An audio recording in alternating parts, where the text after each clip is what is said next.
মরতে আমাকে হবেই না, আল্লাহ আমাকে ধরবেই, হিসেব আমাকে দেওয়া লাগবেই, কবরে আমাকে একাই যাওয়া লাগবে, আমাকে কিয়ামতের মাঠে দাঁড়াতে হবে আল্লাহর সামনে। মনে একটা ভয় কাজ করে, যদিও বাইরে মানুষ দেখায় যে কোনো ভয় নাই। যার নামাজ নাই তার কিন্তু ইসলাম নাই, বাকি আমল অনেক পরের কথা। যার নামাজ নাই তার সাথে ইসলামের কোনো সম্পর্ক নাই। মান তারাকা সালাতান মুতাআম্মিদান ফাকাদ কাফার, কেউ যদি ইচ্ছাকৃতভাবে তার উপর অর্পিত ফরজ নামাজকে ছেড়ে দেয় সে কাফের হয়ে গেল।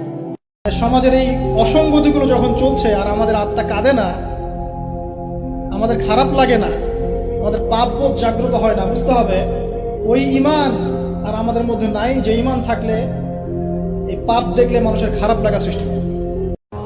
খালি যদি বলেন আস্তাগফিরুল্লাহাল্লাযী লা ইলাহা ইল্লা হুয়াল হাইয়ুল কাইয়ুম ওয়া আতুবু ইলাইহি, এক সেকেন্ডের মধ্যে আল্লাহ পাক আপনার সমস্ত পাপকে নেকি দিয়ে পরিবর্তন করে দিবেন। সব বেশি বেশি তাকবীর দিবেন। তাকবীর মানে আল্লাহু আকবার, আল্লাহু আকবার, লা ইলাহা ইল্লাল্লাহ, আল্লাহু আকবার, আল্লাহু আকবার, ওয়ালিল্লাহিল হামদ। আল্লাহ অনেক সময় দেন, শুধরে যাবার অনেক টাইম সে পায়, তারপরও যখন সে লিমিট ক্রস করে তখন আল্লাহ ধরে।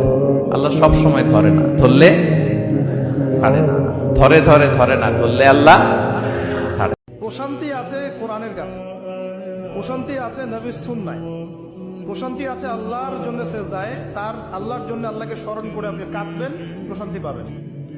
আল্লাহর জন্য কিছু কাজ করবেন, তার দিনের কোনো খেদমত করবেন, প্রশান্তি পাবেন।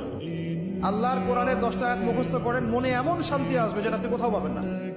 মনে রাখবেন, তাকদীর আল্লাহ পাক আপনাকে আমাকে সৃষ্টি করার 50,000 বছর আগেই লিখে ফেলেছেন। অতএব এটা নিয়ে বিভ্রান্ত হবেন না, হতাশ হয়ে যাবেন না, এবং আমল ছেড়ে দিয়ে বসেও থাকবেন না। সাহাবীরা বলেছিল আমরা কি আমল ছেড়ে দিব? নবীজি বলেছেন না, বরং তোমরা আমল করতে থাকো। যাকে যে জন্য সৃষ্টি করা হয়েছে পৃথিবীতে তার কাজ সেরকমই হবে ইনশাআল্লাহ। আল্লাহ কত মায়া দিয়ে তার নবীকে বলছেন যে তোমার আল্লাহ তোমাকে ছেড়েও দেন নাই, তোমার আল্লাহ তোমাকে ছেড়ে দেন নাই। ওয়ালাসাউফা ইউতিকা রাব্বুকা ফাতারদা, শীঘ্রই তোমার রব তোমাকে দান করবেন এবং তুমি সন্তুষ্ট হয়ে যাও। যারা ঈমান নিয়ে চলে ওদের দুঃখ কষ্ট বেশি হয়। আল্লাহ বলছেন টেনশন করো না, কষ্ট পেও না, তোমার রব তোমাকে ছেড়ে দেননি। ওয়ালাসাউফা ইউতিকা রাব্বুকা ফাতারদা, তোমার রব তোমাকে শীঘ্রই দান করবেন আর তুমি সন্তুষ্ট হয়ে যাবে।